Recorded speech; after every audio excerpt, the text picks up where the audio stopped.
chapters 13, 14, and 15. You almost made it, doing a great job. All right, so today you're going to read some of the story that maybe you're familiar with. It's more of the famous parts where Jesus dies on the cross. There's the Last Supper. These are some pretty well-known things, but try and zoom out, right, and understand what's happening in context.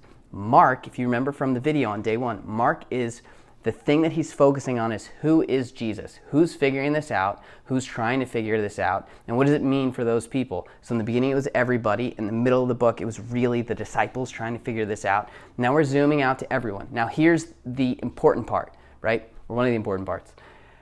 The ancient Jewish people were expecting a victorious, conquering, powerful king, a ruler of their government who was going to rescue them from Rome with force.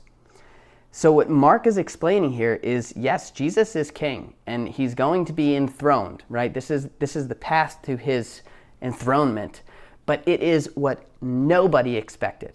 They're expecting a Jewish king of their religious system who's going to save them from these oppressive rulers, and they get the exact opposite. Jesus rides into Jerusalem, okay? Then he gets into the temple, he clears out the temple. The temple is supposed to be the place that's like his place if he's going to be the ruler. Instead, he clears it out. He has all these issues with the leaders of the temple. They're supposed to be like his guys. He's supposed to be one of them and take charge of them. Instead, he's got all these issues with them. He talks about then how the temple is going to be destroyed. And it's like no one's expecting this to happen, right? Then these people that he's supposed to conquer, these Roman people, they arrest him and take him away and end up killing him. Again, it's another side of how this whole thing is upside down. It's what nobody expected. And here, it's important to understand that Mark is writing to people who had this picture in their mind of what the Messiah was going to do. He wasn't going to be killed by Rome. He was going to kill the people running Rome, right? He wasn't going to have a problem with the Jewish system. He was going to take control over it. And so he's doing what nobody expects him to do.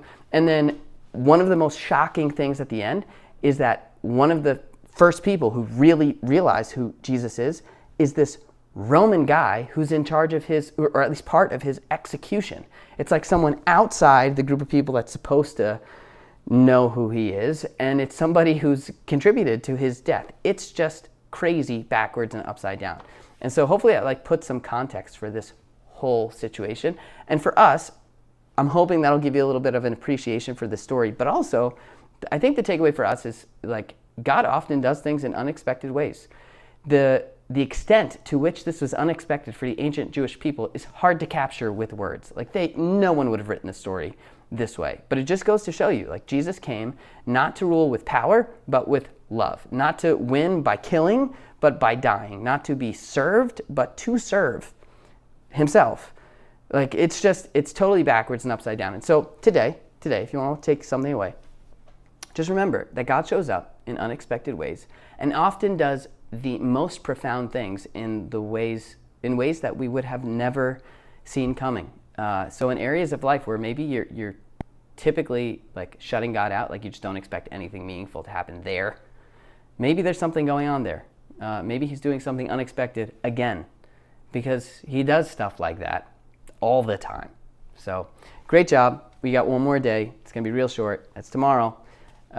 Stick with it. See you then.